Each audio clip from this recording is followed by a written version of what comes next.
Good evening, ladies and gentlemen. I'd like to welcome you back to another edition of Foreclosurepedia Podcast. Foreclosurepedia Podcast presentation of the Foreclosurepedia Radio Network, which premieres each Sunday evening at 2300 hours Eastern. Got a lot of stuff on the board. Tonight. We're going to try to get through it quick, and we're going to try to get you out of here. I'm looking at a copy of this month's, that's November 2013 edition of the Mortgage Servicing News. Excuse me. And on page 22, and I want to interject this here. I don't know who it is out there, but somebody's paying $109 a year to send this to me, and so I want to thank that anonymous benefactor for putting me in the loop. They additionally have gotten me a subscription to the technical analysis of stocks and commodities, and that didn't come cheaply either. But I enjoy both of these publications. I think they're relevant. Excuse me, stocks have always, held a real special place in my heart. A little bit of background on me as a young man. I went to Boise State, and I was additionally a page up in Congress back in the day when that wasn't really frowned upon. But later on in life, I was in the trading pits for a while. Chicago Merc did some currencies work. Did a little bit of work down there in the trading, futures, equities. And now I used to cut grass and clean out homes, but the industry, the property preservation industry, with more specificity, the membership of the National Association of Mortgage Field Services, excuse me, under the directorship of Eric Miller. This is the same Eric Miller that makes about $101,000 a year annually. Consumes almost 70% of all membership dues. Apparently, the membership of the National Association of Mortgage Field Services does not believe that I should have a right to free speech and work within the industry. At some point in time, it's going to bite them in the ass. Contemplating right now filing a civil rights complaint. I believe other contractors will come on as well, because A, I'm going to file it, and because B, I'll finance it.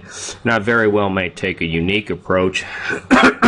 And excuse me, I've been out cutting hay most of the week, but so I have sinus. But anyway, wherein 42 U.S.C. 1983 is generally and predominantly had been reserved, or the only time you saw them was with prisoner litigation. I do feel that the direction that the industry has taken, the scarlet letter approach, if you will, is not only unconscionable, but illegal.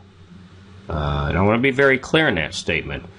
I believe that the membership of the National Association of Mortgage Field Services, in addition to the extensive and exhaustive amount of time that they have spent in defrauding contractors and refusing to pay them.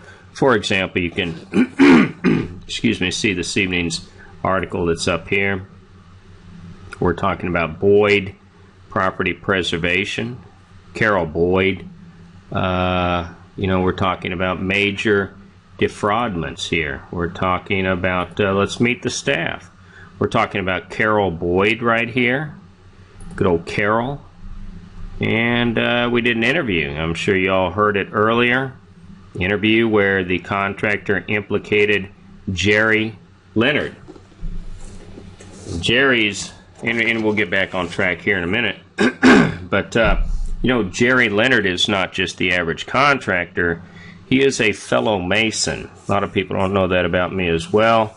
I grew up in the Order of D. Malay. I'm currently a member in good standing of the Lodge, and he told a contractor on multiple occasions in my previous podcast that, yeah, we're going to get that check right out to you, and always had a reason not to. A lot of people don't know this, but a Mason can be censored, be suspended, permanently expelled. It depends upon the offense. And in this, we're talking about a financial offense. We're talking about fraud, in my opinion. Any member may file charges against another, alleging unmasonic conduct. The master of the lodge, and I don't want to get into the whole deal, but generally, they'll order a hearing. The person has the right to counsel. Generally, junior warden is appointed as the public defender, for want of better words. Case may, proceed on to trial. I would presume that Jerry Leonard would enter a plea of not guilty. But the entire lodge is the jury. Every member gets a vote. Unlike this industry, at least in the Masonic Lodge, everybody gets a vote. 2/3 majority convicts, and a simple majority decides the punishment. So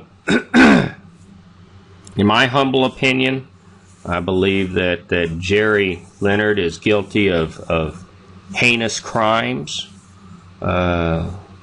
crimes which reflect badly upon the lodge, and ipso facto, I think he should be excluded. Should be excluded without recourse, even for trial. But that's my opinion, neither here nor there. and anyway, back more on point.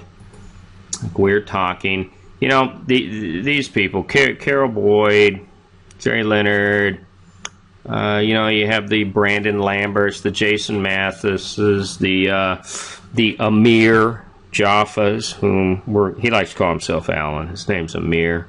We're going to get into that. But, these people believe that if you open your mouth, you shouldn't be able to work. And you know what?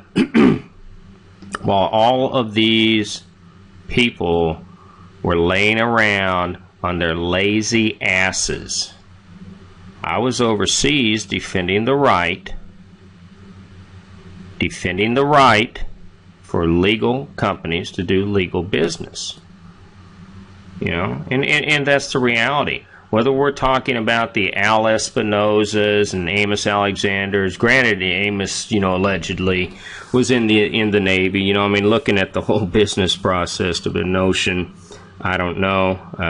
Myself, personally, I'd have had him busted at captain's mast promptly, neither here nor there.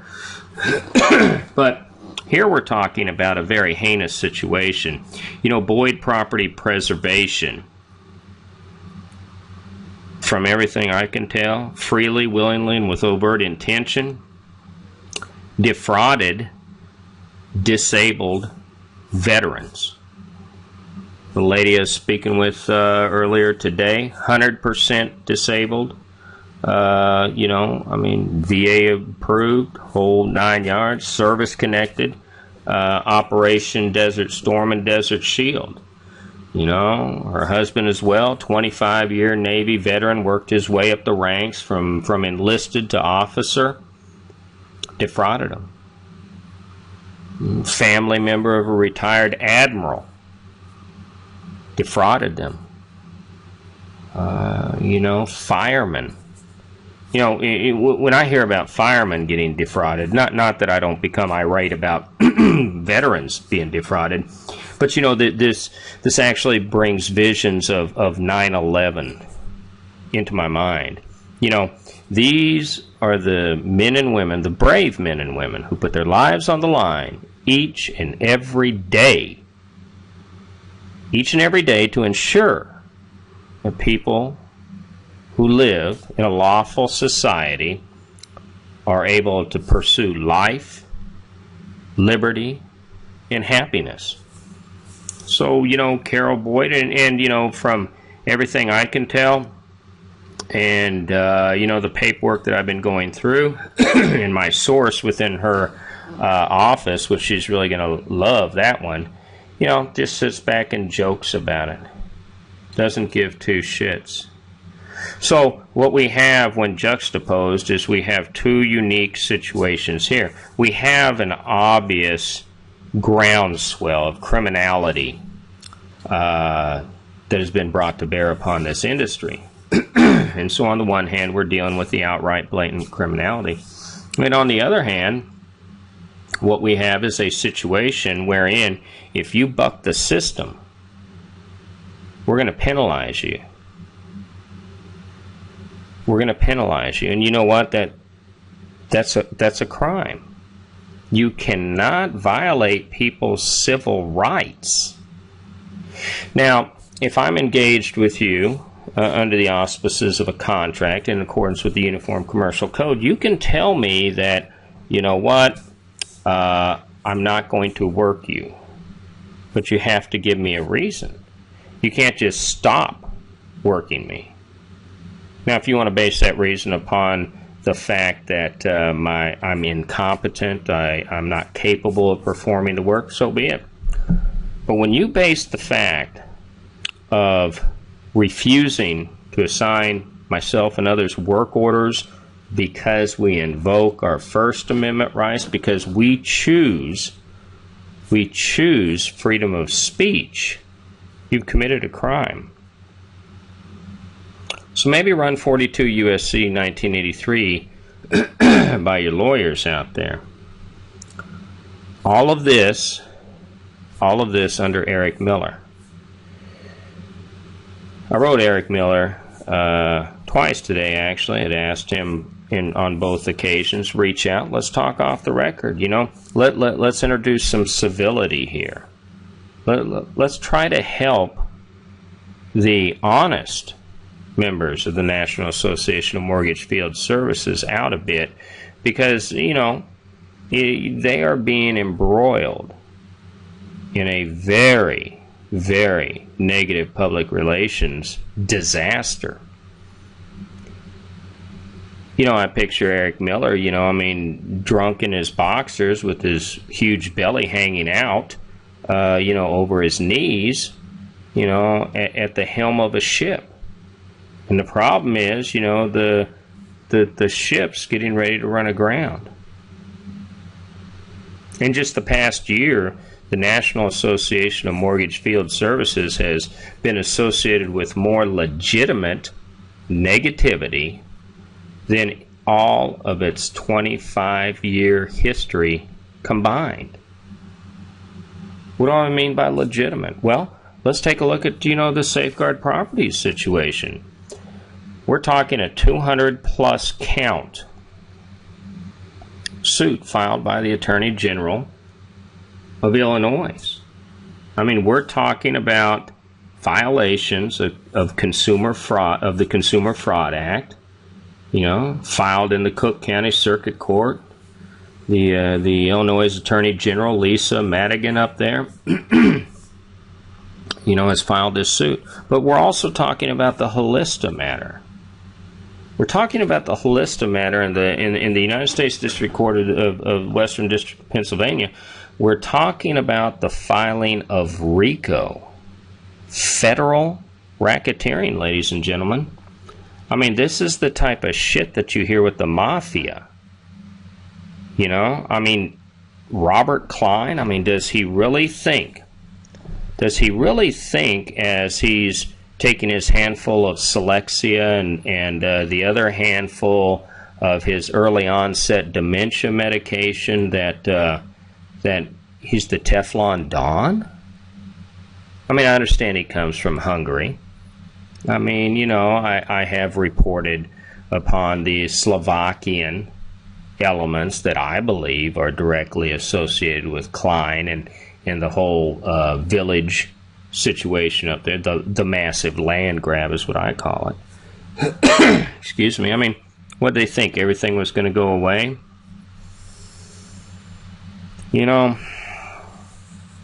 I don't know. But I do know that Eric Miller has done one thing. He's completely destroyed the National Association of Mortgage Field Services. And its membership out there really ought to contemplate that for a bit. Because let me tell you, there's one thing about Google. There is no off button. There is no oops. There is no do-over. There is no retraction. No retraction. And as the owners of these companies and these firms, some of which, would appear to me to be somewhat legitimate, 451 members, I'm going to presume they're not all criminal. They do, though, acquiesce. They do agree by and through their silence to that which is going on within the industry. So what do? Like I say, I'm reading the the Mortgage Servicing News, November 23rd, or correction, the November 2013 edition, page 22. Oh, Alan Jaffa, looking... Myself personally, I probably wouldn't have used as much hair dye or the makeup there. Spent a lot of time in San Francisco, and as I look at this heavy rouge and blush on him and the nice little dainty lipstick, as it would appear to me, I probably wouldn't have picked that picture. Let's talk a little bit about it. Quote, the Illinois Attorney General's office is aware of over 200 complaints from state residents against Safeguard concerning the removal of personal property, end quote. This article is written by Evan Nemiroff. I apologize if I butchered your name, but you probably shouldn't have had a long name like that. 200 complaints. Now, client's position, I'm sure, is going to be, well, this is a statistical anomaly. Hey, pop quiz, Robert. If I come up there and I kick in your fucking door and I take all your fucking shit and I take everything out of your wife's intimate drawer, is that an accident? Is that an anomaly? As long as I got a work order in my hand, huh, buddy? Insurance will pay for it. I mean, that's just not the position I think we should have in a civil society. It's an anomaly until it's your house that's kicked in. One mistake is one too many. But you got to love what Klein is quoted as saying, quote, and before I give you this quote, once again, this is coming from Mortgage Servicing News, November 2013, page 22, entitled Illinois Sues Property Preservation Provider for Eviction Practices by Evan Nemiroff. Here's the deal. Klein couldn't stand up and take it like a man. And his little footstool, his son-in-law, Amir Jaffa, damn sure wasn't going to be a man and stand up and say, you know what, we made some mistakes, let's get this thing righted. They're not going to do that. Do you know why they're not going to do that? The same reason when they bought Bank of America Field Services running their shitty software on DOS 3.0, Bank of America could not even migrate the information over to them. As a matter of fact, they had to buy everybody that came over on the employee ship of fools from Bank of America into Safeguard, and they had the big meeting up in Valley View. They had to buy them all laptops. They couldn't migrate it. So this is the mentality we're dealing with. Quote, this is a quote from Robert Klein. And this quote deals with the, as I term, the anomalies. Quote, this is an industry-wide issue. Every field service company follows the exact same, the same exact procedures and processes and has the same problems, end quote.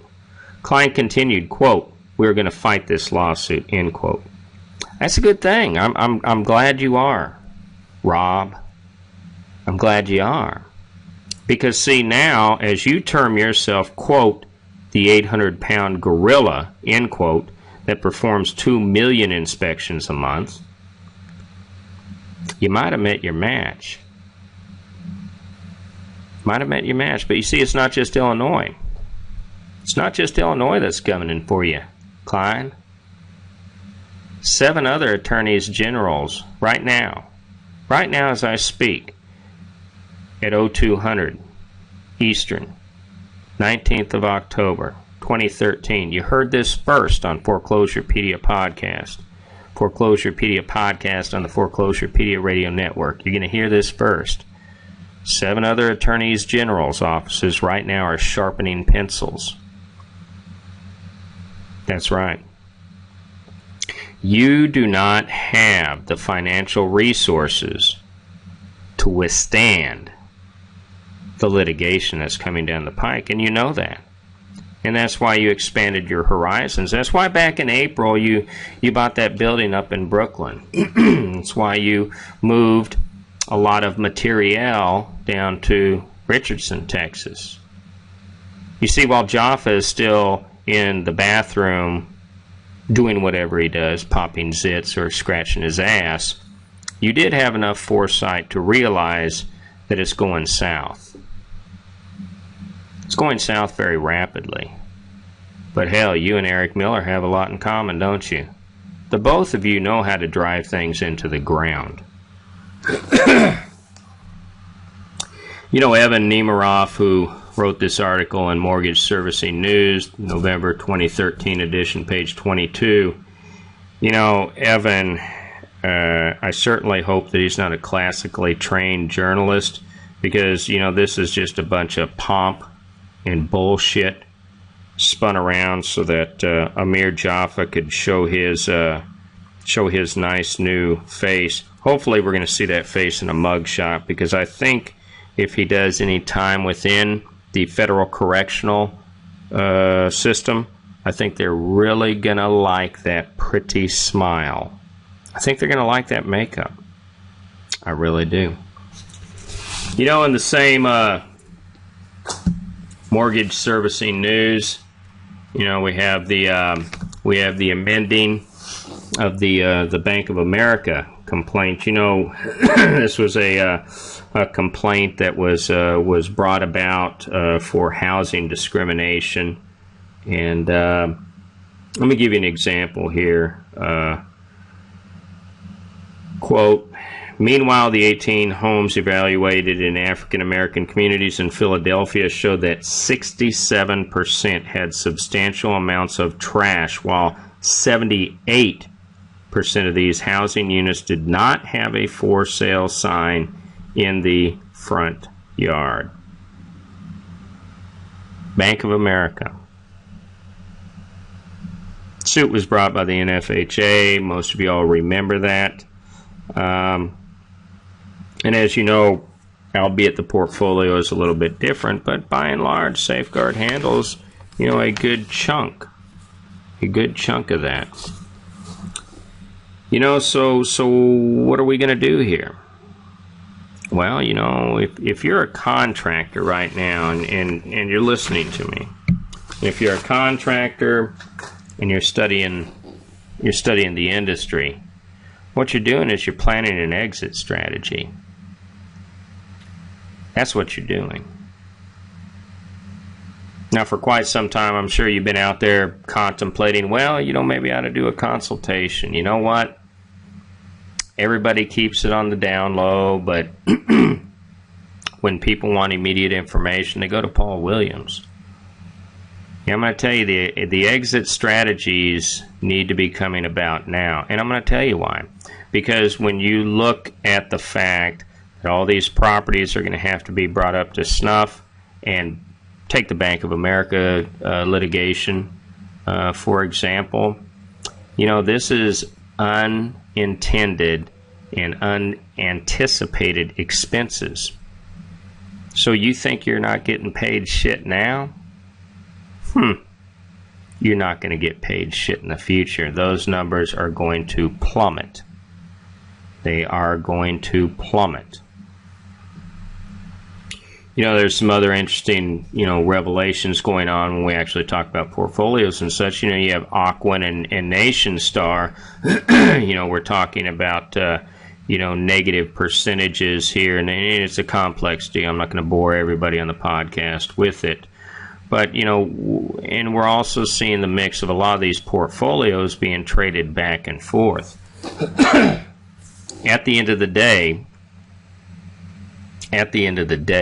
the return to the shareholder, the return or the dividend to the shareholder reigns supreme.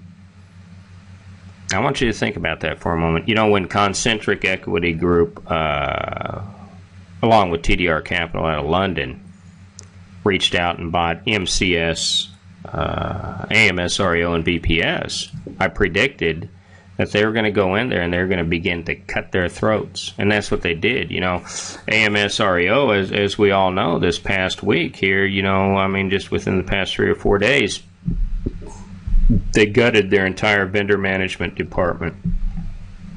Gutted it. Gone. And their little Vorticity platform that I reported upon months earlier, stating that, hey, this thing is some kiddie scripting. Crashed. Completely crashed. Now, why do you think they went in and heavily concentrated upon the gutting of AMS REO, but not MCS?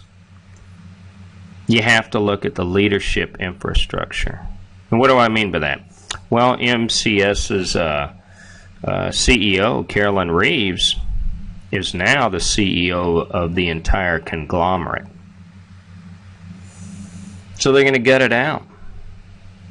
Oh, it's going to be around, a little bit of piece here, a bit of piece there, but they're going to, by and large, get the hell out of that thing. You know, AMS REO always has been a very top-heavy, unfluid, static, stuck in the old days deal. And gut it out. They have to. You have to have ROI to generate the dividend. That's return on investment. And that little coin phrase there that the National Property Preservation Guild likes to use, they have no concept of what return on investment means. None. And I predict the same thing will happen with field asset services. All you have to look at is who is the liaison between field asset services and Assurant. Well, it's no secret. It's the Chief Financial Officer, Mr. Neville. Mr. Neville is going to hand over on a silver platter, much in the same way that King Herod received the head of John the Baptist upon same said platter. They're going to get it, excoriate it, proven software? Shit. Paul Palmer don't know a fucking thing. He's gone. He had so much debt settled around Dale McPherson's neck that it was pathetic. Software is really shitty anyway.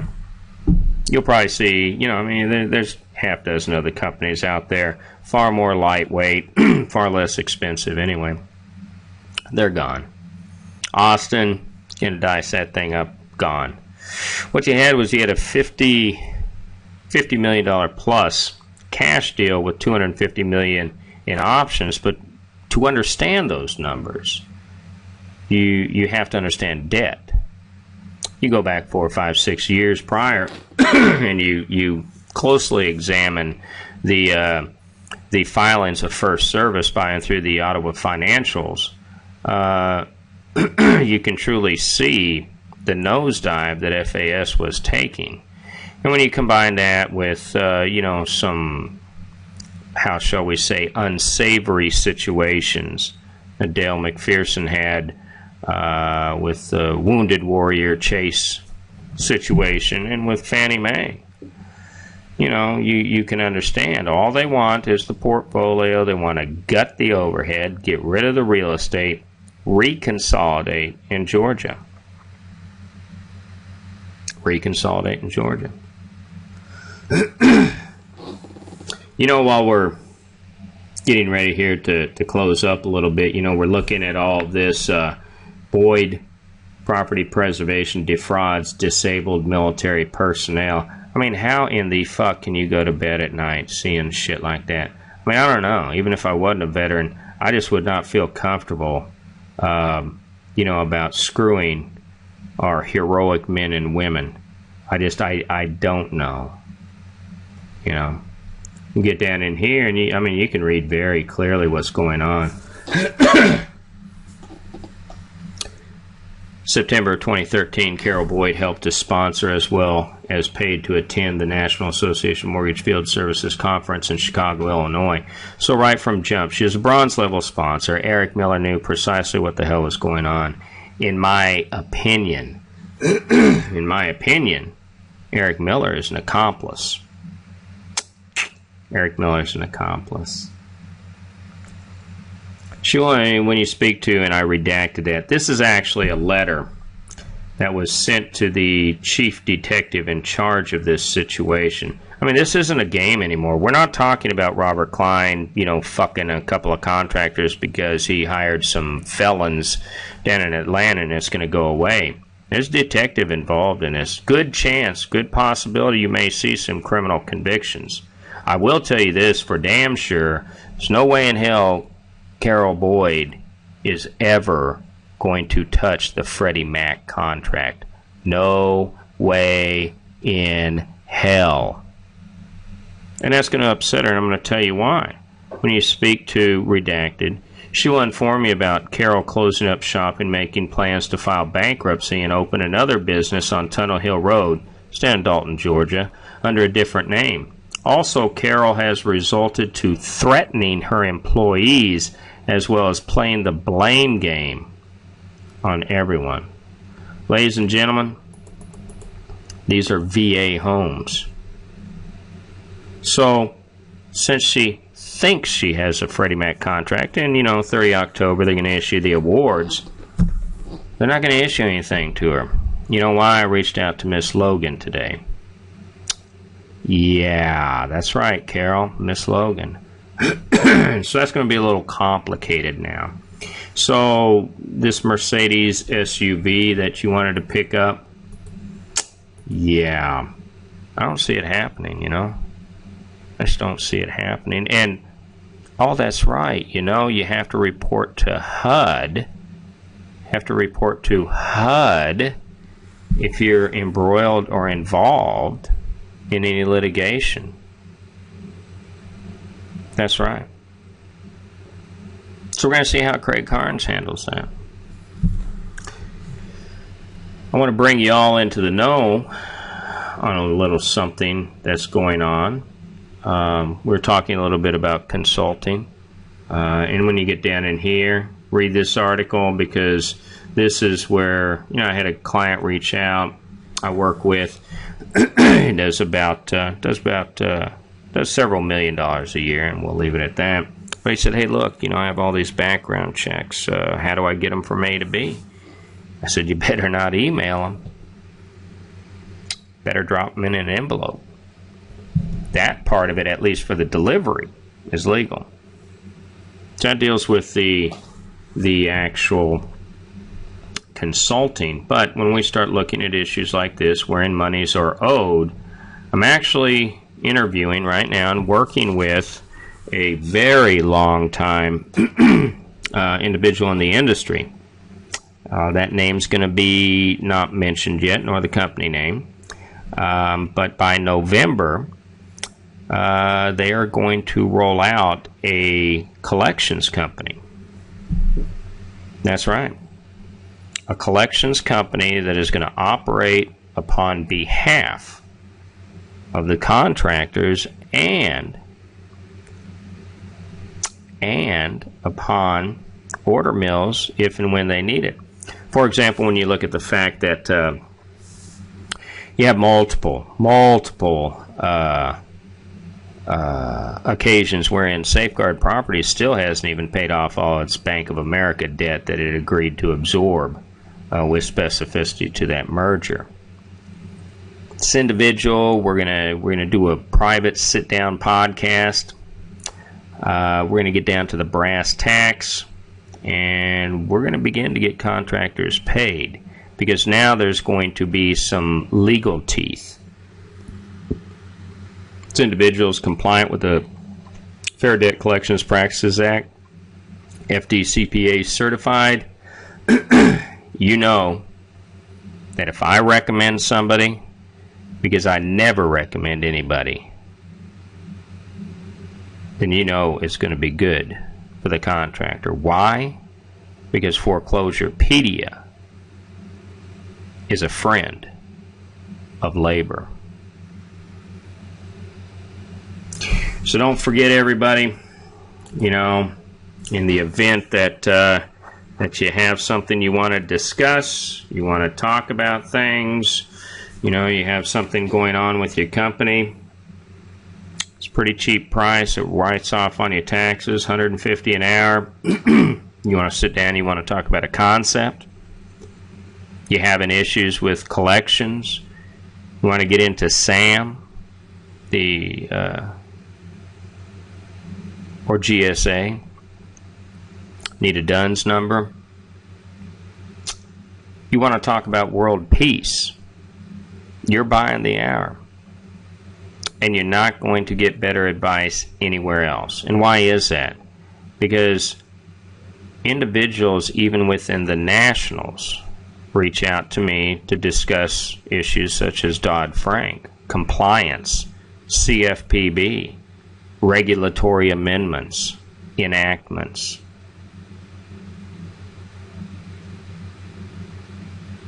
It's what separates the hacks from the true contractors.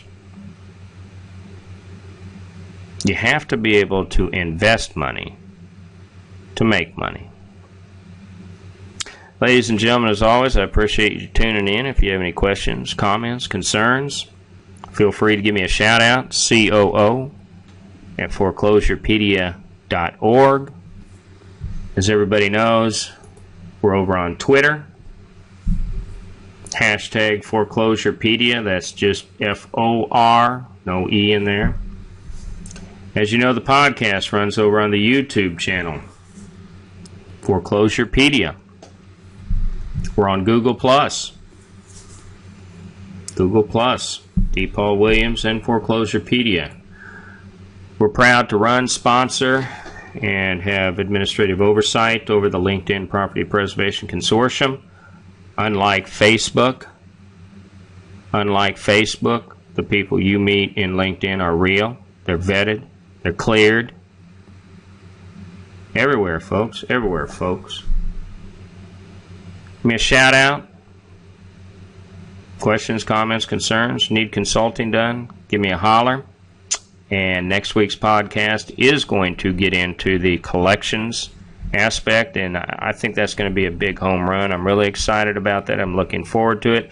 In the meantime, we have a couple of interviews. We're going down to Florida to interview actual contractors involved with the Boyd Property Preservation defraudment. As everybody knows, and you should all remember, Boyd Property Preservation is a member of the National Association of Mortgage Field Services. If anybody is doing business with any member of the National Association of Mortgage Field Services, I would recommend that you break off those relationships. Let's not kid around here, folks. The financial flu is contagious. Y'all have a good evening. Thank you.